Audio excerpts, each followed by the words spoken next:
معراج میرے اور آپ کے آقا و مولا کا دوسرا بڑا معجزہ ہے۔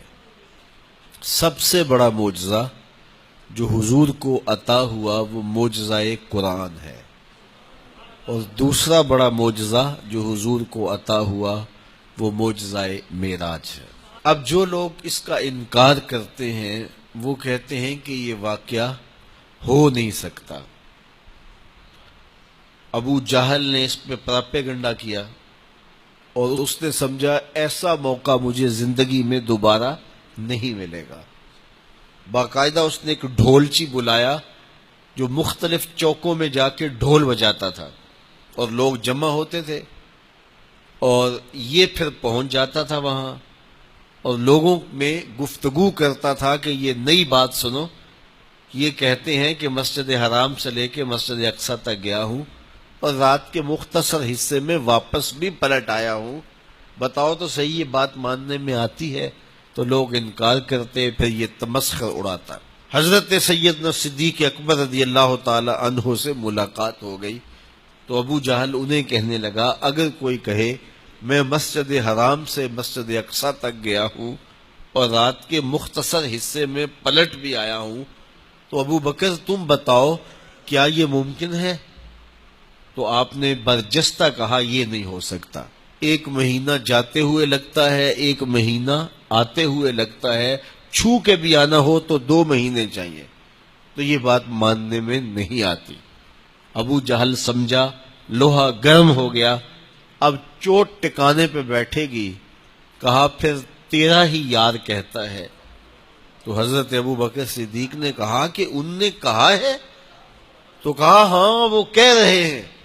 تو حضرت ابو بکر صدیق کے لفظ سنیے، انہوں نے کہا لئن قالہ فقد صدق فاصدقہ، اگر انہوں نے کہا ہے ان کے رب کی قسم انہوں نے سچ کہا ہے، میں اس کی تصدیق کرتا ہوں۔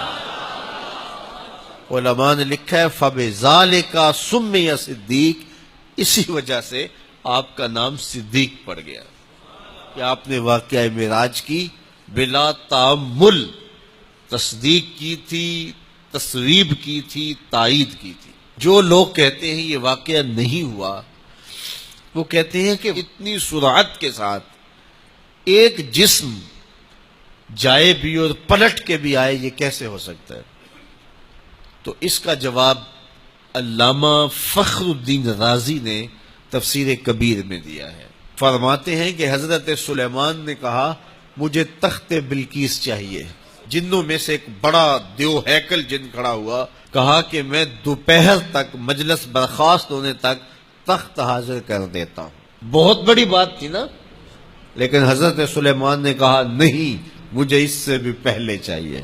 تو پھر وہ شخص کھڑا ہوا جس کے سینے میں زبور کا علم تھا، کہا اے اللہ کے پیغمبر آپ آنکھ بعد میں جھپکیں گے، تخت پہلے پڑا ہوگا۔ اور حضرت سلیمان نے ابھی آنکھ نہیں جھپکی تھی، تخت سامنے پڑا تھا۔ اب تخت کہاں سے آیا؟ ملک سبا سے۔ 7 کوٹھلیوں میں مکفل تھا، 60 ہاتھ چوڑا، 80 ہاتھ لمبا۔ امام فخر الدین رازی اس دلیل کو ذکر کرنے کے بعد فرماتے ہیں جب حضرت سلیمان علیہ السلام کا مقتدی یہ شان رکھتا ہے کہ اتنی دور سے تخت بلقیس آنے واحد میں حاضر کر دیتا ہے، تو حضرت سلیمان خود مقتدی بن کے جس کے پیچھے کھڑے ہیں اس مقتدا کی شان کا عالم کیا ہوگا۔ آج لوگ یہ بھی کہتے ہیں کہ اتنی سرعت کے ساتھ اگر جسم حرکت کرے گا تو وہ اپنا وجود برقرار نہیں رکھ سکے گا، ہوا میں تحلیل ہو جائے گا۔ میں کہتا ہوں تخت بلقیس تحلیل نہیں ہوا اور آنے واحد میں پہنچ گیا۔ جب لوہے، چاندی، پیتل اور تانبے کا بنا ہوا تخت تحلیل نہیں ہوا تو جو وجود سراپا نور ہے وہ تحلیل کیسے ہو سکتا؟